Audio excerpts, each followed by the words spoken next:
ইরানের সঙ্গে যুদ্ধের শুরুতে যুক্তরাষ্ট্র ইসরায়েলের হামলায় আয়াতুল্লাহ আলী খামেনি নিহত হয়েছিল বলে উল্লাস করেছিল ট্রাম্প ও নেতানিয়াহু। এমনকি শুরুতে খামেনি মারা যাননি এবং ভালো আছেন বলে জানানো হয়েছিল। এরপর ইরানি গণমাধ্যম জানিয়েছিল আয়াতুল্লাহ আলী খামেনি শহীদ হয়েছেন। কিন্তু খামেনির জন্য ইরানে জানাজা ও দাফনের দিন তারিখ নির্ধারিত করা হলেও পরে আর সেটি করা হয়নি। যদিও খামেনির মৃত্যুর বিষয়টি এখনো মেনে নিতে পারেনি মুসলিম বিশ্ব। খামেনি নিহত হওয়ার খবরের পর ট্রাম্প ভেবেছিল যে ইরান আত্মসমর্পণ করবে, কিন্তু ট্রাম্পের ভাবনার ঠিক উল্টোটি ঘটেছে। খামেনির মৃত্যুর খবরের পর যুদ্ধবিরতির প্রস্তাব নাকচ করে আরো বেশি শক্তিশালী হামলা চালিয়ে ইসরায়েল ও যুক্তরাষ্ট্রকে নাকানি চুবানি খাওয়াচ্ছে ইরান। ইতোমধ্যে নতুন খামেনি হিসেবে ক্ষমতায় বসেছেন আলী খামেনির পুত্র মোস্তফা খামেনি, আর তিনি ক্ষমতা গ্রহণের পর থেকেই যেন আরো ভয়ঙ্কর রূপে বাবার হত্যার প্রতিশোধ নিচ্ছেন। তার নির্দেশে আরো বিধ্বংসী রূপে ইসরায়েল ও যুক্তরাষ্ট্রে একে একে ধ্বংসযজ্ঞ চালিয়ে যাচ্ছে বিপ্লবী গার্ড বাহিনী। যদিও অনেকেরই ধারণা শত্রুদের এমন নাজেহাল মোস্তফা খামেনির নির্দেশে নয়, বরং তার বাবা আলী খামেনির নির্দেশেই হচ্ছে।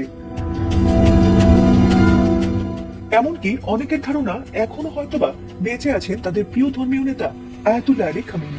আর সেই বিষয়টি হঠাৎ আবার নতুন করে উস্কে দিয়েছে ইরানের প্রকাশিত এমন একটি ভিডিও যার শিরোনাম হলো খামেনি ইজ ব্যাক, অর্থাৎ খামেনি আবার ফিরে এসেছে। আর সেই ভিডিও নিয়ে হঠাৎ করে তোলপাড় হয় সামাজিক মাধ্যম। তবে কি প্রিয় নেতা আয়াতুল্লাহ আলী খামেনি সব গুঞ্জনকে পেছনে ফেলে বেঁচে আছেন? ভিডিওটি অ্যানিমেটেড হয় সরাসরি বিষয়টি প্রকাশ না পেলেও সেই ভিডিওতে উঠে এসেছে নানা বিষয়।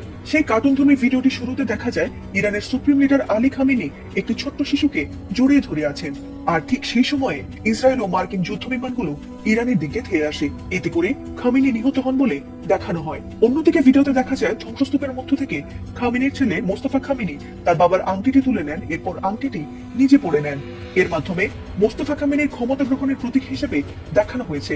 এর পরের দৃশ্যে দেখা যায় ইরান থেকে অসংখ্য ড্রোন ও ক্ষেপণাস্ত্র উৎক্ষেপণ করা হচ্ছে এবং সেগুলো পাল্টা ট্রাম্পের দিকেই ধেয়ে আসছে। এ সময় ট্রাম্পকে ভয়ে ঘামতে দেখা যায়। এই কার্টুন ভিডিওর মাধ্যমে ইরানি জনগণের মধ্যে লুকিয়ে থাকা আবেগ ও প্রতিশোধের বার্তা পৌঁছে দেওয়া হয়েছে বলে মনে করা হচ্ছে। এদিকে মোস্তফা খামেনি জানিয়েছিলেন যে 10 রমজানে কুরআন পড়া অবস্থায় শহীদ হয়েছেন তার বাবা আলী খামেনি।